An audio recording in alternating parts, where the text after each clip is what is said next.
This is the Big O Show. This is the Big O Show. There he is, locked and loaded and ready to go. How are you doing, my friend? You ready to rock? I don't think I'm ready to rock because after watching 5 Heat preseason games, I might, and this might come off as staggering to your listeners and viewers, I'm not so sure the Heat won't be worse than the Dolphins. That's what I'm concerned about. Yeah, I saw your tweet yesterday, and I retweeted that. You know, it's kind of a play-in team, and again, and I tweeted like, hey, this is probably at best a play-in team. At best, on a developmental year, patience. That, you know, I'm paraphrasing. That's kind of what I retweeted on your tweet, and that's just kind of, live with it, man. They made a decision. This is the decision they made. They're really young. Tyler's going to be out, or I don't know. We'll get to that, you know. But overall, this is a team that it's a franchise in transition, and they have to figure out what they want to do, and they have figured out to go in this direction. And if you use some common sense, you know this is going to be a long season, unfortunately. Look, I told everybody in the offseason this was going to be a terrible Dolphins season. And I had people, oh, no, they can win 9 or 10. And we had writers talk about maybe playoffs. Like, what are you people or 2 watching? or 3, right? Yeah, what are you watching? This is going to be a bad year. And obviously I'm a bad guy for that. But I try to prepare everybody for reality. And reality is, man, there aren't stars on this team anymore. We have to now look at this team and hope that Jovic turns into star, Kel'el Ware, or whoever, man, maybe Larson, somebody's got to turn into something for it to become really special. But this is a blue collar lunch pail type of season right now. It's almost like an expansion type year in a way, you know? Well, yes and no, but here's my question, Big O. I have no trouble with developmental season. I have no trouble with growing with youth and all that, but this is such a mismatched roster. These pieces just all sort of arrived. In other words, when they traded Jimmy Butler, they obviously wanted Kevin Durant and other pieces. They got Andrew Wiggins because he was available. When they looked in free agency this summer, they weren't shopping, but hey, there's Norman Powell, 30 years old. He's available. What I'm saying is this. These are mismatched pieces. Davion Mitchell's available in the offseason, $12 million per. Who says no? Here's my question, and here's my point. If you really want to rebuild, if you want to go back to the bottom and start up, then your blueprint has to be that and not just mix and match and grab who's available. I know. Andrew Wiggins doesn't fit. Norman Powell can score, but he doesn't really fit their timeline. That's the problem with this roster right now is they just took what they could get. This guy's there. We'll take one of these. We'll take one of those. Now you have this. They have an ownership group that refuses to lose. The scab off. And it's Correct. What I've been preaching the entire time. Sell everybody, get all picks, be liquid, be really young, and really go on from here. Get rid of everybody that you could get picks from. And then that's really how you really start from the bottom. And Big O, the reality is they're not even on Bam Adebayo's timeline at his age. That he will probably age out or come close before this team is truly competitive again. Now, I have disagreed with you, and I will continue on with Tyler Hero for one reason. Tyler's 25. He still has the chance to grow with his team. What I agree with you is Tyler is 25, but can't be on the type of contract that clogs the cap and prevents other moves. There is a number there. Again, we're getting there. Monday's the deadline. We'll know when I'm talking to you next week on our accurate Pembroke Pines report. We'll know the direction there. But what I'm saying is this is just a mismatched roster that Eric Spoelstra has to put together. Andrew Wiggins doesn't fit. Very nice person. Doesn't fit. Norman Powell doesn't fit. Can score. Doesn't fit. They have to decide the pieces that fit and work together and go with that. And if it's the young guys, hey, if it's Kel'el and Kasparis and maybe Jaime Jaquez looks like he might be rejuvenated and you can go with the young players, I'm all for that. You have a direction. Instead, you just got, we'll take one of these and we'll take one of these. It's almost like what the Dolphins have done, that Chris Greer has gone out and just grabbed, plugging the dike. That's what they've done. There's a hole here. We'll get an old guy. How many old guys can you get and make it work? There's a hole here. We'll wait for the free agency and other teams to make their cuts, and we'll grab a guy there at the end, even if it is someone of the quality of a Rasul Douglas. And the Heat have done the same. Don't take guys who are simply available. Take the players that fit a blueprint. We know the Dolphins don't have a blueprint.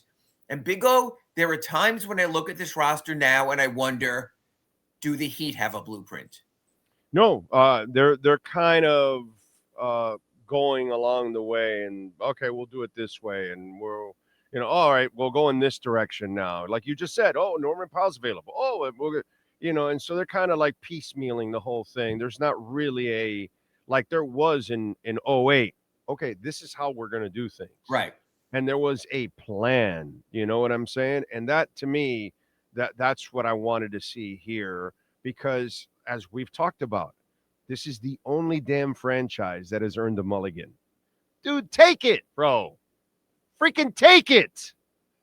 For a quarter century, you've given everybody winning and championships and banners and stars and all that. This is your time to tank, man, and take it, and people will understand. You know what? I'm going to go different than you just with the wording, and I think it could be more acceptable. You call it tanking, which it is in a lottery league. But if I call it development, then we win. Then everyone wins. Because when you talk about development, you're not trying to lose. It's just going to be the end result of what you're doing with your team. Exactly. But when you throw Larson and Kasparis and Kel'el and the young players out there, they're not going to be the best team on the court on any of the days. It will happen organically. Right. When you're tanking, you're saying, we're not even going to let these young guys try to develop and win. We're not going for win. So Eric Spoelstra can coach his ass off with the young players, probably with 32, 34 games, but develop those players so they become something better. Just like he has so far when he's pushing all of Kel'el Ware's buttons, God bless him, to be better. And he's not just accepting good enough. So I think if you call it developmental season, I don't think Heat Nation's going to have a problem. If you call it tanking, Eric Spoelstra's going to have a problem. Pat Riley's going to have a problem. Everyone inside's going to have a problem. It's not really tanking because all you've ever done is try to win. Right. But if you're getting rid of the sellable pieces for draft picks, and then you're only going to play all the young guys. Correct. It's not tanking. That's turning it over the roster and going completely young, and then develop and then add a wave of picks to these young kids. And that way everybody's along the same age and developing. And then we find out what we have. The way you're doing it now, you're going to age the pieces you can trade. Then you won't be able to trade them, and you won't be able to get what you could. And now you're going to kill whatever type of value that you can bring in. And at the same time, the older guys are progress stoppers for the young guys. And the older guys don't want to be on a team that's losing because they're at the end. So let's put this lineup together right now, Big O. Kel'el Ware starts at center. Nico Jovic at power forward. Jaime Jaquez Jr. at small forward. Kasparis Yakachonis at point guard. And at 25, I'm still going to put Tyler in there for now. Deal with it now. Okay, oldest player in that team. But they all age up together. Now, the beauty of it for you and your tankathon and the Heat holding their old pick this June, that team won't win a lot of games. But you know what? It might be fun to watch, just like it's always been fun to watch the growing young Marlins until they trade the pieces away. The difference is if Kel'el exceeds and gets an extension, Jovic already has his extension. Kasparis could prove to be that player. Jaime Jaquez is starting to show that maybe it just was a sophomore slump. You know the Heat will keep them, and they'll grow a team. That's all the Heat have done when they've had players like this, is they grow teams like that, like they did with young Dwayne Wade, like they even did with the Mario Chalmers. So there is a pathway. Enough. The group was a little better, but, Cycli and Rice and Sherman Douglas and Kevin Edwards and all those guys. all those guys, you and I saw it. They all grew up together. And we enjoyed the growth, right? We enjoyed the 1990 season and the first playoffs and saying, wow, Glenn and Steve Smith and Sherman Douglas and what this team is doing. And then for Brian Shaw, but they had the young players and you grew with it. So I almost wish there was a candor involved here, which there will never be because there's a marketing element also that, hey, come have fun. And you know what? This would be my motto for the Heat season if it was up to me. Grow with us.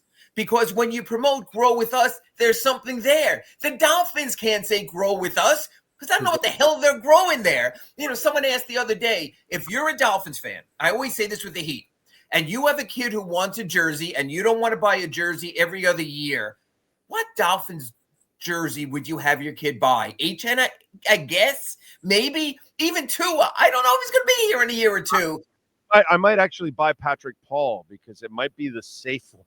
Okay, but that's what I'm saying is you don't have that. With the Heat, you could have that. You can grow with Kel'el. You can grow with Nico. You might be able to grow with Kasparis. You have a chance there. With the Marlins, you can't buy a jersey because they're all going to be gone because they might actually ask for money. So that's the difference. You know, in the Panthers, their success has been because they've stayed with their continuity. So when they lose a Kachuk, when they lose a Barkov, their top three lines are still as good as anyone's top two lines, at least as good as anyone's because of the depth of talent and the continuity that even in a cap league they were able to do.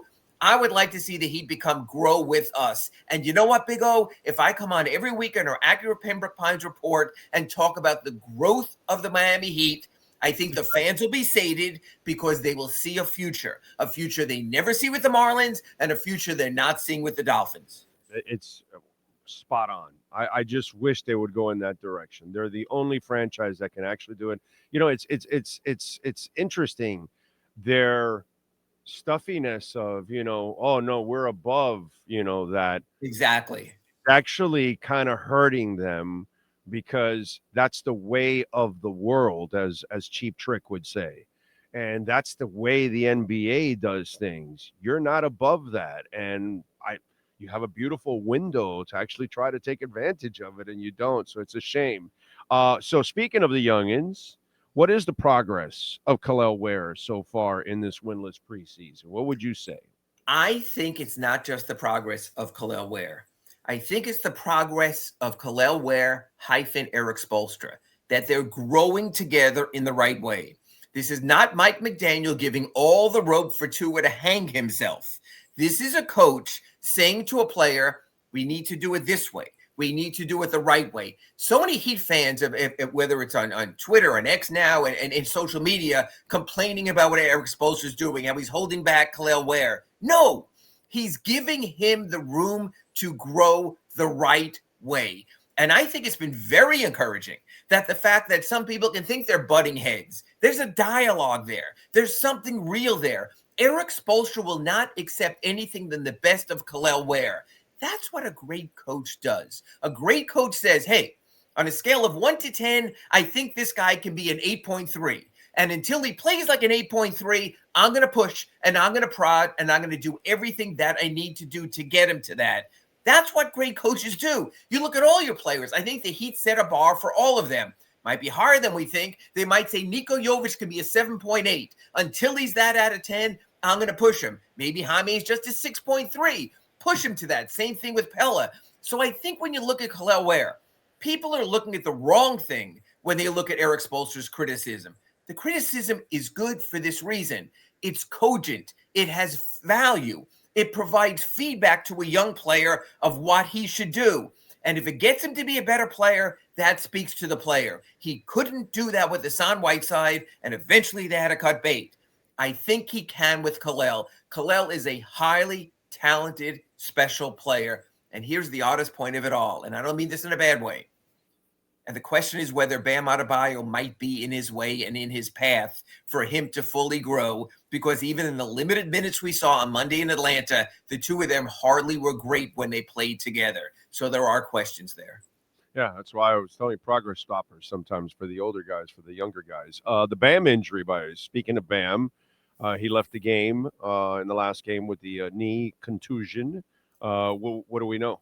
Well, the fact that he came back and sat on the bench at the end and wasn't in any sort of air cast or staying back in the locker room was comforting.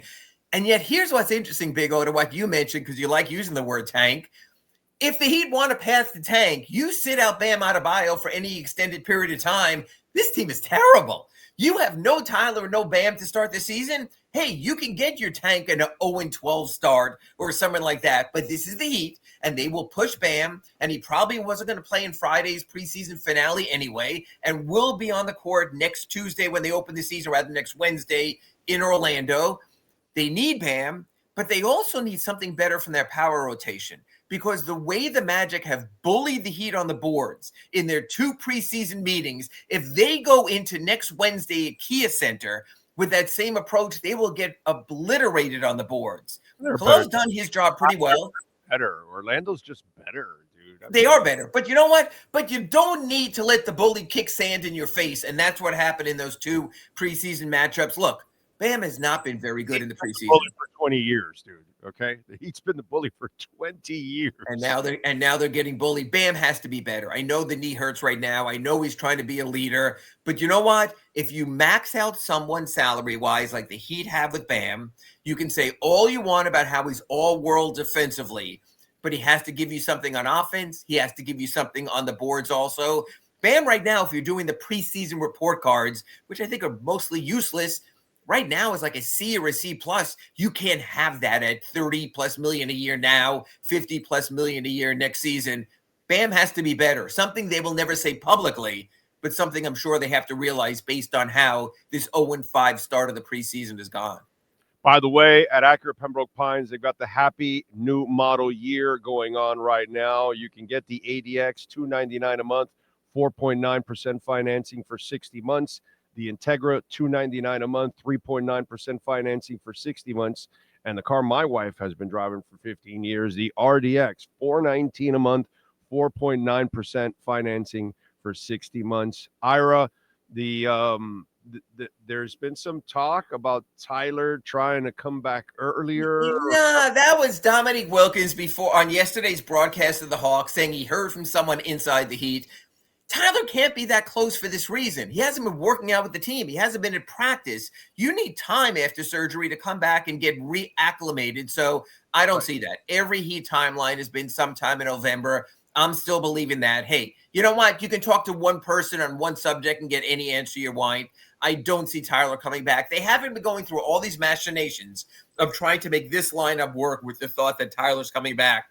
If he does, it's a bonus. To me, the biggest deadline for Tyler, when he comes back, that's down the road, is next Monday, October 20th, when they have to decide, are they going to extend him or not? Right now, it's not looking that way. Right now, I believe that's prudent, unless there is a price point where you say to yourself, well, you know what? If they're going to give him Josh Giddey money, I can see that that's worth it in the 30 million range that he's basically making now. I don't see Tyler accepting that anyway, so I don't see a lot of room to negotiate. Yeah, and this is why I asked this, because this is the follow-up I wanted on all of this. Okay. If you're smart, if you're the Heat and you're smart, you certainly do not sign him now, okay? You know, if he wants to agree to a $30 million deal, I kind of understand. That's very manageable, considering the direction the cap will continue to go in. That won't be crippling. But this injury, the whole Dominique talk or anybody else bringing it up, you've got to be really smart with Tyler because he isn't durable. So make sure he is fully healthy when he comes back, because there's 2 things. 1, you want him on the court for you the rest of the way and be healthy. But 2, you want to showcase him just in case you are deciding to trade him. The last thing you want to do is rush an injury-prone player back.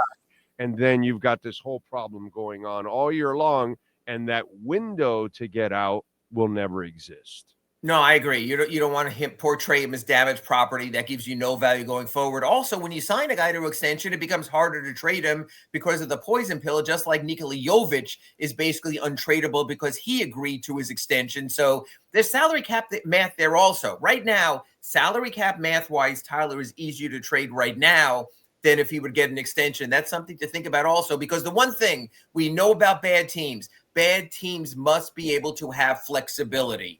They'll have that if they hold off on the Tyler extension. By the way, if you own or lease an Acura, you can go on down there at 15601 Pines Boulevard. Mike Chan, Jordan Ferber, they do great work there at the service center. I've been there plenty myself over the years, changing the oil, rotating the tires, getting new tires. Beautiful place to relax. They got the TV. They got a little cafeteria there. You can get a little sandwich, a pastel.